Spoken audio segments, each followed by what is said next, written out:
Hey, all, and welcome back to Talking Pagosa Springs with John McSwain, where we talk about what it's really like living in Pagosa Springs, Colorado, from a local's point of view. So let me ask you this. Have you ever wondered about what are the job opportunities in Pagosa Springs and what do they actually look like? Or, and this is a big one, what Pagosa really needs right now that the town's just fallen behind on? And what are the political views here in Archuleta County? Those are some big questions. I get it.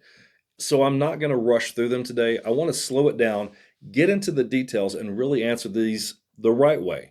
And we'll dive into all that here in just a minute. If this is the first episode that you found, you may want to go back and watch the first video in this series and then come back to this. In that first one, I'll explain what this whole idea is about, why I started it, and how it's all about you.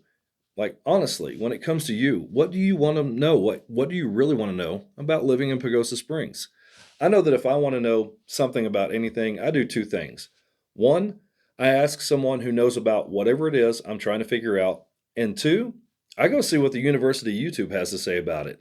That's what this series is. It's a combination of those two ideas and solutions. But if you'd rather stay right here and keep watching this episode, that's perfectly fine too. Just know that every question that I cover in this series comes straight from you guys. And if you've got a question, just ask. I would love to cover it in a future feature episode. And if you ever want to talk outside of this platform, all you got to do is give me a shout or shoot me a text. I know sometimes, for me at least, there are times that I actually just want to talk to a real person. And I'm all about that. And if that's you too, feel free to give me a call anytime. I am always up for a good conversation. Everything that I share in this series is based on my own research, local experience, and personal opinion. I will always do my best to be as accurate as possible, but I definitely make mistakes. And if you've got a different take on something, or you think I might have missed a detail, please let me know. Because when I came up for the concept for this series, I wanted it to be a conversation from day one. This is just me sharing what I've learned from years of living, working, and raising a family right here in Pagosa Springs. And the best part is, now, through this, I'm learning so much more by doing the research it takes to answer your questions.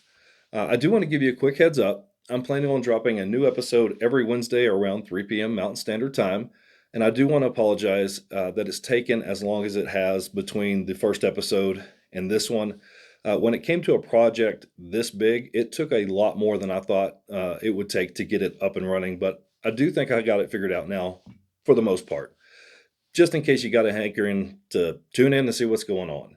So each episode will focus on 3 or 4 questions, and that's to keep these videos as long as necessary to actually answer your questions, but also not having them drag on any longer than they need to, which means if your question doesn't show up on the very next episode, just keep tuning in. I've got a growing list, but I'm going to do my absolute best to answer every single one of them. And with that being said, let's go ahead and just jump into the first question. And the first question comes from Tammy, and she writes, what are the employment opportunities in Pagosa Springs? Once again, I normally try to keep my answers as short as possible, but as long as necessary. And this one, for this, I think I'm going to get pretty detailed, like really detailed, because this question is one that gets asked all the time. So when I started doing research for this answer, I found that there were 28 jobs posted in the one ads in our local newspaper, the Pagosa Sun. And then there was a ton more on company websites and places like Indeed.com. And I even found some on our local Facebook groups. In fact, last night I was looking on one of the Facebook groups, and there was a 24-year-old female that said, hey, I can't seem to find jobs here. There was over 50 comments in support of her and helping her direct her towards someone that could get her gainful employment. So the town really does rally behind if you're looking for a job. So please don't look at the classifieds and think that's all that there's here, that's all that's needed, because it really just takes a little bit more digging to see how many positions actually need to be filled. Now, before we get going on with this, let's address the obvious. We don't have the job demand that you'd see in Colorado Springs, Denver, or even Durango. But for our size, we actually have a pretty solid mix of opportunities. And I think we should start with the skilled trades. Skilled trades are huge in Pagosa. And honestly, the demand almost always outweighs the supply. And I'm talking about plumbers, electricians, carpenters, and framers. And then there's licensed heavy equipment operators and HVAC crews, welders, fabricators, concrete crews, um, finish carpenters, custom cabinet makers, painters, tile installers, and of course, we have fire mitigation, septic and cistern, well installation and maintenance, those kind of tradesmen. And I know there's a bunch more that I know I missed on this list. But then when you add in all the farm and ranch, agricultural, and mechanical needs too, once you start to stack all that together, you can see pretty quick why the demand is so high. You're probably wondering, so why is the demand so high? And here's why. We have a lot of new construction going on, both residential and commercial, and most of our existing and new construction homes here are either custom or semi-custom. We've got constant remodeling and repair work. Truthfully, there are fewer and fewer people who want to work as hard as it takes to be in those trades, the farm and ranch, agricultural and mechanical trades. Personally, I spent decades working as a farrier, which is most commonly known as a horseshoer, and we have a deficit when it comes to the younger generation here to replace us old dogs when unfortunately we just wear out. And when you add all that together, it creates a steady demand that will keep them busy year round.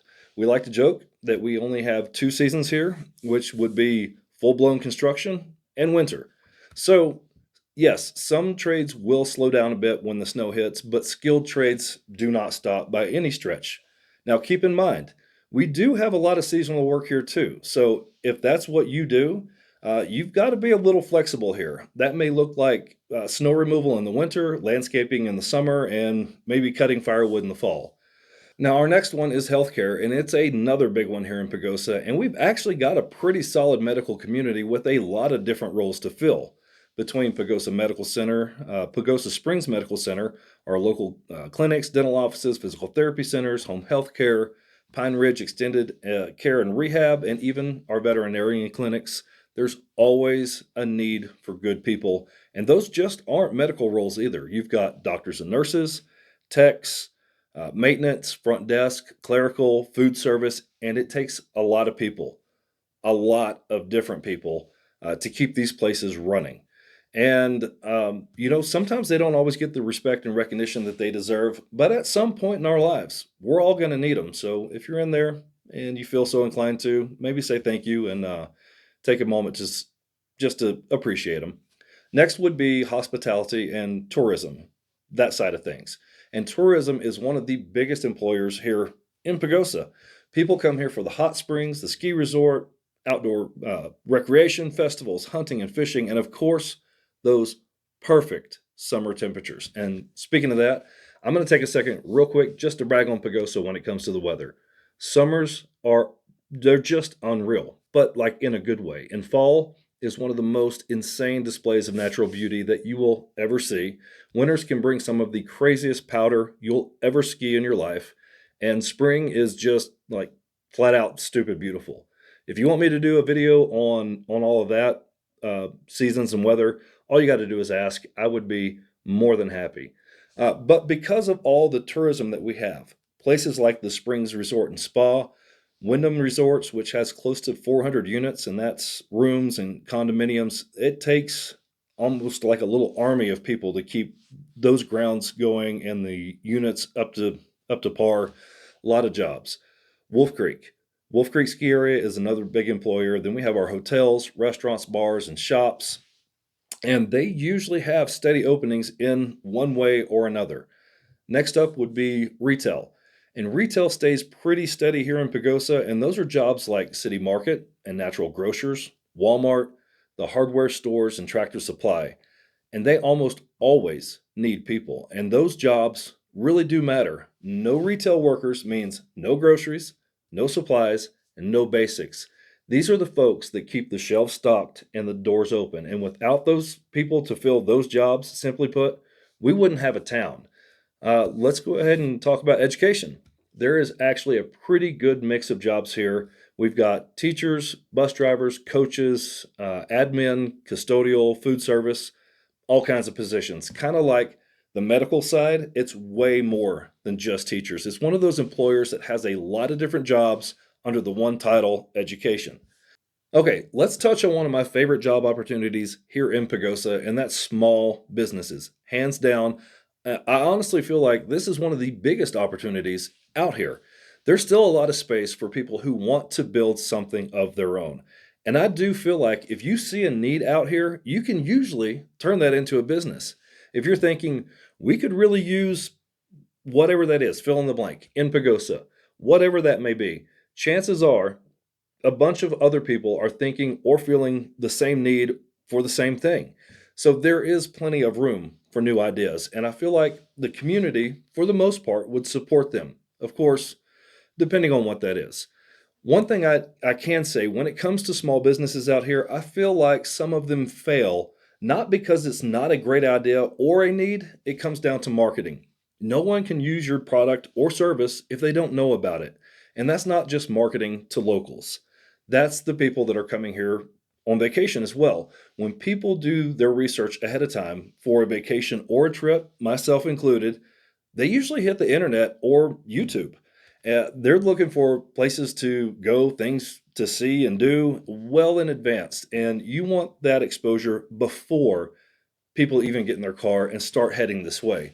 If you don't have some form of marketing where people can find you, it's going to make it harder than it really needs to be. Uh, so, the other reason that sometimes businesses fail here is basically some ideas are just too niche for a smallish mountain town. We are growing. Some businesses that failed 10, 15, 20 years ago may crush it in today's Pagosa. And some that fail today, they may do great in a few years from now. Some businesses closed because that was the intent. Maybe they were moving away or retiring. That's one thing. But when others fail, it can really make you sad. You think to yourself, man, I wish that that one would have made it, and I'm really going to miss them.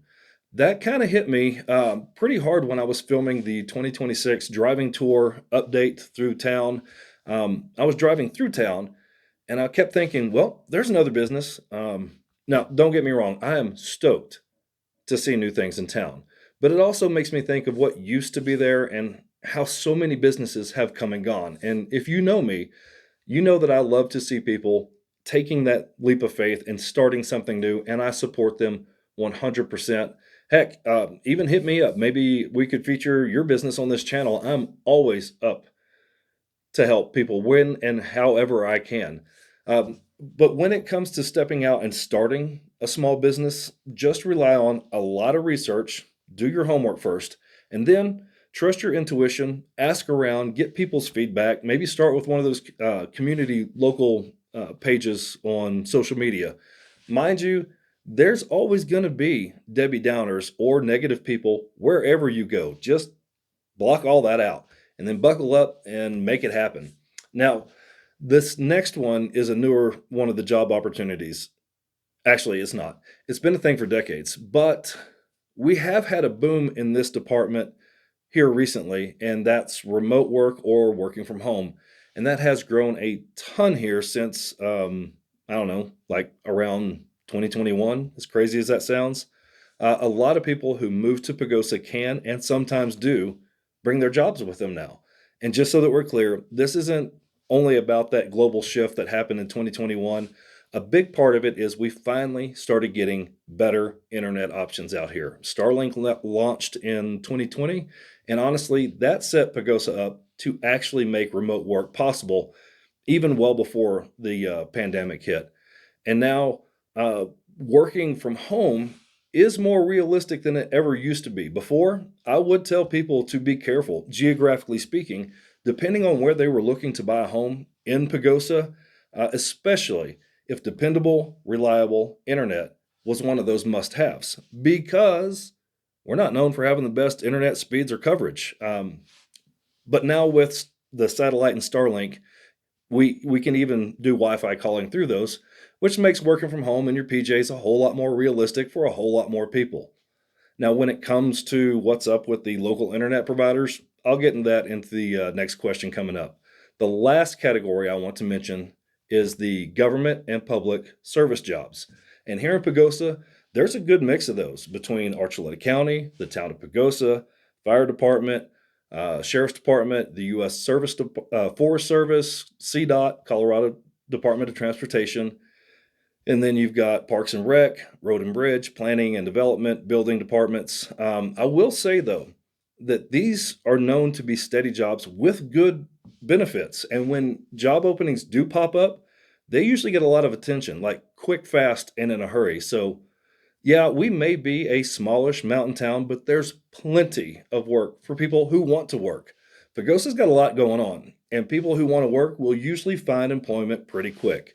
So I'll wrap this one up by saying, Tammy, really appreciate you asking this one. A lot of people wonder about job opportunities here, so thank you for giving me the chance to break it down.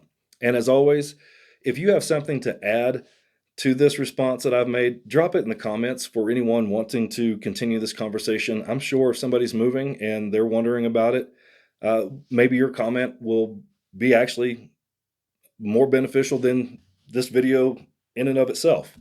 So let's move on to the next question. And the next question comes from Johnny. And Johnny writes, what do you think are the demands in town that are not being handled? Well, first off, thank you, Johnny, for the question. What I see personally around town, and from what I hear other people saying, there are a couple needs that keep coming up. To be clear, I am not knocking on Pagosa by any means. I love this town. It's home. I'm just simply trying to answer Johnny's question brought up by highlighting a few things that both the community and the town could and should keep working on. How does that saying go? Don't shoot the messenger. Please don't shoot the messenger. So the first thing that keeps showing up both in conversations and online is the need for more indoor options for kids, teens, and families. This is probably our second biggest need, our biggest unmet need in Pagosa. The first one is the last one in this section. We'll get to that in a minute. Yes, we do have some great things for the younger kids, like we have dance classes, we have martial arts, and a few clubs here and there. The community center has pickleball and yoga, and then Ski and Bow Rack has a couple of indoor archery lanes, which are pretty awesome, and their staff makes it just a little bit more awesomer. But when it comes to something the whole family can do indoors, especially when the sun goes down and when it gets cold outside, we're really limited, like surprisingly limited for a town this active. Years ago, we had a bowling alley that also had some party rooms, an arcade, and a small roller rink, if I'm remembering right, but it has been closed for a long time, so my memory gets a little fuzzy. I guess that happens once you get over 50. But if you remember that place or you've got a story tied to it, I'd love to hear it. But when that place was open, it brought the whole town together. It seemed like everyone was a part of a league and they had their crazy bowling, like their custom bowling shirts on. And it was really cool to see.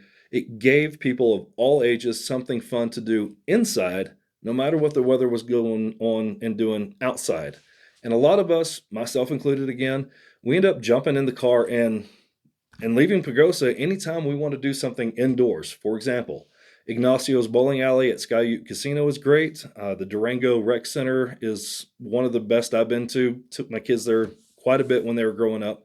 And then Farmington also has a bunch of really good solid options, but they're all far. Ignacio is like 45 minutes away.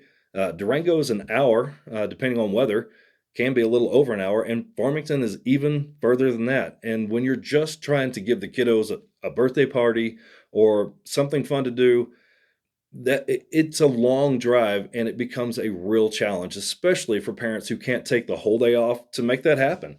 And then there's people like me who really don't care for going out to bars. I'm not being judgmental at all, and I've got no problem with it whatsoever.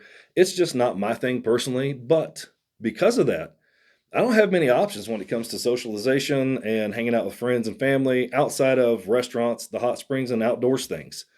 Now, Pagosa Lakes does have an indoor pool, but unless you're staying at Wyndham or you're a part of the HOA, that's really not an option either. So, yeah, we make it work. We just have to leave Pagosa to do it. If somebody is watching this and trying to figure out what Pagosa really needs, or maybe looking for a solid way to invest, that would truly have an impact here. This idea hits home for a lot of us, and it doesn't have to be some giant, big, flashy facility, just something simple, indoor family place. My perfect world. Yeah, it might have bowling lanes, but I also get it. That's a huge upfront investment. So maybe just a smaller place, one with a roller skating rink, an arcade with some of those old classic games mixed in with some of these new interactive games. Party rooms. Party rooms are huge. We really need something where we can keep our parties local for people of all ages. Like I was saying about that last facility before it closed down, we had babies' first birthday parties, all the way up to people's retirement parties, and 80-year-olds having a get together there. If it's my perfect place, maybe 6 to 8 indoor pickleball courts. Maybe even host a couple of tournaments once or twice a week. And speaking of that, I just found out that pickleball is one of the fastest growing pastimes in the nation right now. Yeah, had no idea. I'd like to see maybe a climbing wall. That would be kind of cool, or one of those foam pits, with the zip line things where the kids, and land right into the foam. Throw in a couple pool tables and some darts too. That alone would be huge. And I could see a venue like this maybe having a couple theme nights a month, like an 80s night, 90s night. Just shut down the roller rink and give us a chance to turn it into a dance floor, then let the whole town dress up and just have fun and remember what it kind of feels like to be a kid again. So, yeah, that's just my take on that. Just a fun local spot that people of all ages can enjoy without having to leave town to find it. And who knows? Maybe I need to take my own advice and take a leap of faith one of these days and find a way to bring something like that to Pagosa myself. But I will tell you right now, to make that dream happen, I'm gonna have to sell a whole lot of houses this next year. Anyways, um, now there is one that has had people frustrated. We're moving to the next um, part of this answer. There's there's one that has kept people frustrated for a long time now, and that's cell and internet. When it comes to cell phone service, that's one thing people here have been frustrated with for as long as I can remember. Um, I do think that this is something that the town needs to help fix in a bad way because it affects people's income and safety. You'll be driving through town having a perfectly normal conversation, and then suddenly nothing, like nothing. Drop calls, dead zones, whole stretches of road where you might as well not even have a phone on you. For instance, Walmart, right in the middle of uptown, you would think of all places that would be a non issue. It is notorious for being a dead zone with drop calls. For a town that depends on tourism, remote workers, and people trying to run businesses, um, and let's not leave out the occasional times you may find yourself having troubles with your vehicle. Maybe you slid off the road or hit a deer or an elk and you need help. Better cell towers would make all the difference in the world. It's something a lot of us have been hoping to see for years, but for some reason it just keeps dragging on. And it's not just a convenience thing either. It's that safety thing I was just talking about. You don't want to be stranded in a winter storm in your car and not be able to get a hold of somebody for help. And then there's the local internet service and providers. Not knocking on them, but when it comes to internet service, we've been hearing about these mythical, magical fiber optic upgrades for what seems like forever now. Personally, yeah, I've kind of given up on them. A lot of people now rely on what I was talking about earlier, satellite and Starlink, because the local providers seem to have constant issues and outages. And my wife did a lot of her college online, and my kids were in high school during 2021 and they had to be online. It was a big issue. Unfortunately, when it comes to those other options, the cost up front is bigger, and not everyone can afford that, especially with the cost of living being what it is now. So, like for me personally, I'm kind of looking into that Starlink mobile for myself because as a realtor, I need to be able to make calls from anywhere in the county, not just from home or right in a certain pocket of the city limits. It's not fun having to tell people, I'll call the listing agent when I get back to town or get back to my house. I know that just about anyone and everyone with a phone, they feel the same way. Oh, and just FYI, Verizon has the market pretty much cornered up here. Most other providers just flat out don't have coverage to speak of in this region. I do know that they, like if it's AT&T or T-Mobile, they have to use the towers here that are Verizon's. So even though it's 2025, when it comes to internet and cell phone coverage here in Pagosa, it still feels like we're stuck in roaming mode, like it's 1999, as a Prince reference. Next up is probably the biggest need in this town that's just not being met. And I feel like you already know what it is. And to be fair, when I started doing the research for this question, I came to find out that Pagosa Springs is just not that special. See, this isn't just a Pagosa problem, it's a nationwide issue. But because of us being a small mountain town, resort town, it does hit harder. And if you guessed affordable housing, then yeah, you guessed right. Affordable housing, especially affordable long term rentals, if we stripped it down to just one sentence, it would be this: we simply don't have enough of them. And when one does hit the market that's priced right, it's usually gone almost like immediately because the need is huge and the inventory just isn't there. This is a tough one. And I know the town and county, I know they're working on it. And to be fair, I have seen more affordable housing being built recently, like the affordable apartments going up over here by Walmart and the ones that have recently gone up downtown. So, yes, they are trying, and I'll absolutely give them that. But the question that we're addressing is what are the needs that are still not being met? And trying to find a real solution to this real life problem is a topic that brings a lot of debate. And yeah, that part right there will get people all kinds of fired up. But I think just about everyone can agree on this, that affordable long term rentals and housing are a huge need here in Pagosa. Now, real quick, remember uh, Talking Pagosa Springs is where I answer questions that come straight from y'all. No one's asking me to sugarcoat this.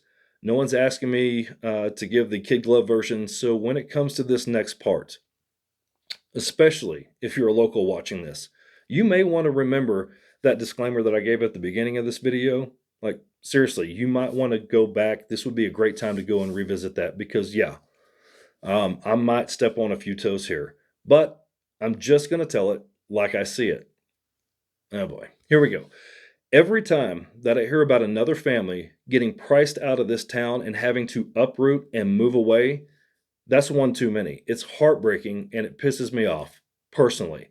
And if we lose our workforce keeping this town running, we're going to be in a real bad way in a real hurry. So buckle up, Buttercup, because we are about to get into it. Because the truth is, sometimes hard questions get hard answers. Here's where it gets tricky. Most homes in Pagosa are priced in a way that makes long term renting not a realistic option for those looking for affordable housing. And it's not because the homeowners don't want to help. It's not. And I am so sick and tired of hearing people say it is, because it's not. It's that the mortgage, taxes, and the upkeep are usually too high to make their home a long term rental financially feasible when compared to short term renting it. Depending on the cost of the home, the homeowner may have to ask for $5,000 or more a month in rent just to break even. Realistically, how many people are going to be lining up for rent that high that are the ones that are needing affordable long-term solutions? And the answer is none. And it does nothing to help the shortage of affordable rentals and homes. And I want to reiterate that term, rentals and homes, because people who are working their whole lives, they may never be able to afford or achieve home ownership. With when we are talking about the average cost of buying a home here in Pagosa. And I mean, these are some people that have been born and raised here, have lived here their whole lives. So how about this? How about some real numbers to put this into perspective. The median listing price here sits between $700,000 and $740,000.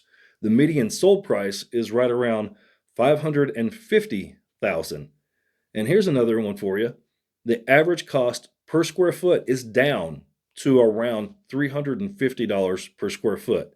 Now, sure, there are homes that sell well below this, but when you look at these averages, you can see why second homeowners and investors, that's just not financially realistic for them to solve the affordable housing issue and long-term rental crisis on their own.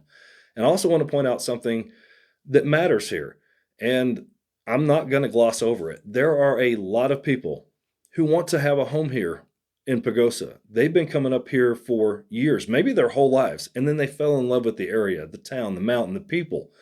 And for a lot of them, the only way it financially makes sense for them to own a home here is to make it a short-term rental when they're not using it. And I think it's unfair for people to be angry or upset for those who choose to buy a home here with the intention of short-terming it. These people, they're out there busting their butts so that they're able to purchase a home with their hard-earned money. Who is anybody to tell them what they can or should do with their own property that they worked hard for? Because they may have plans to buy it right now, start paying that mortgage off, so when they retire, they can make it their primary residence if so they choose to. They can go ahead and start making renovations and remodels and doing things that will make it a home for them, and most importantly, start paying that mortgage down. And I feel like the powers that be, instead of focusing harder on a real solution, they shift blame and start finger pointing at homeowners. And that's just flat out not cool. So when people say we need long-term rentals and affordable homes, I agree 100%. In fact, I could not agree more. But the math is tough unless more affordable housing is built with long-term living in mind from the very start. Let me say that again because it needs to be said. Unless more affordable housing is built with long-term living in mind from the very start, then this problem isn't going to solve itself. And I can see that the town really is putting an effort into this. I do. But the demand is greater than ever before, and that makes it harder to meet these needs. And if we don't find a way to catch up on this issue, then what will become of this town's workforce? We can have all the jobs in the world, but if we outprice the ones who keep it running, then it will inevitably collapse. So yeah, that's my condensed take on that. I will say, though, that when I was doing the research for this answer, I did come across something that was a bright, shining light in all of this. I found a couple from Texas who moved up here a while back, and they're trying to start one of those tiny home community things. Now, I don't know if this is 100% the case yet because I haven't been able to speak with them personally. But if they build a community, if they start a community, they should have the power to set the rules of that HOA, which means if their goal is to make affordable housing a real thing, then they have the power to do so from the very beginning, from the start, because they would have it in mind to help the issue from the start, which means they could limit or even exclude altogether short-term rentals in that community. Like I said, I don't know if that's their plan yet, but I do see someone in the community trying to make solutions in a real way, and my hat's off to them for putting something in motion instead of just complaining about it and or shifting blame. And you can bet once I find out about it, once I'm able to talk to them and see how close this is to becoming a real thing, I will be putting it in an upcoming episode so I can tell you about it. Okay, now that I said what I've said, I do want to tell you that y'all who are watching, I don't mean to offend anybody. It's just the fact is I've had friends and I've known families who got priced right out of this town, and it broke them emotionally, financially, and it's because they always, or the people that I've known, they wanted to make Pagosa their forever home, and they got just priced right out. So to answer your question, Johnny, this to me is the number one issue that's not being met to its fullest potential. And like I mentioned before, Pagosa is not special or alone in this issue. It's a nationwide problem, but it does stand to say in bigger towns and cities, there's more options, there's more competition, and that keeps the prices lower. It may not be the area or the neighborhood that people want, but there are options, real options, like for realistically a starting point. Um, and if you think I'm way out of line by what I just said, or you think I've told any lies, please let me know. We are all called to be neighborly, to love one another, and to help when we can. And I just want to see that more right here at home. And we do, and we are. But ask yourself honestly, can we do more? Even if it's just a little, because I believe we can. And together, if we come together on this issue, then I think we can start seeing, some real change in someone's trajectory of their lives. So that may just be one at a time, and I'm okay with that. Um, yeah. So take a breath. Now, these first two questions are ones that I expect to see come up frequently throughout this series. So I wanted to give them the attention that I felt they deserved. But um, I've got time for one more question today before we end this episode. And this one is also a question from Johnny. And it says, what political views are represented by the town? Really? Hmm. The simple answer is yes. We've got Republicans, we've got Democrats, Independents, Libertarians. Yeah, yeah, I know that's not what you meant. Um, the question does come up every now and then, and yes, it is a fair one. In the first episode, I laid the ground rules that said I don't discuss politics. However, I think I can give you an answer by sharing some real statistics. My goal here when answering this question is to give people a sense of what the overall landscape looks like in Colorado, statistically speaking. Colorado is a mix of different political leanings, and it really depends on where you are. The news and social media may make it seem like one party dominates the state, but a lot of that exposure comes from the bigger cities. Let's just like places like Denver and Boulder, they tend to lean more liberal, and Colorado Springs tends to lean more conservative. And Pagosa has a mix of people. We have farmers and ranchers, and then we have artists and musicians. So, politically speaking, it's kind of like everything else here. It's a blend, different backgrounds, different viewpoints. And people here, I mean, for the most part, they just want to live their lives the way that their convictions lead them. So, if you want to know specifics when doing your own research online, I would go the route in looking at the numbers by way of the county. It'll give you a much better sense than just researching the town. If you were to look up Pagosa Springs population in 2025, you're going to see the answer come back at like 1,836. Those are the town limits, a very specific slice of downtown, I guess, and it's not a true reflection of our actual census. On the other hand, if you look at Archuleta County, it sits around 14,112 as of 2024. And as far as I know, that number only reflects full time residents.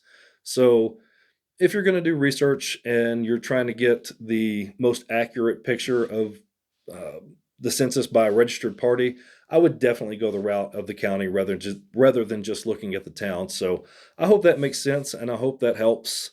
And what I can say is this: people here, for the most part, they care about the community, the outdoors, and keeping Pagosa a great place to live. And most conversations tend to revolve around that rather than politics. But there's always a but. Yeah, that was an intentional pun. There's always a but. But there are some loud voices, and sometimes they tend to only want to talk about politics. Just remember, even though some people are loud, they don't represent everyone. Sometimes they're just loud, and that's why they make sound canceling headphones, in my opinion.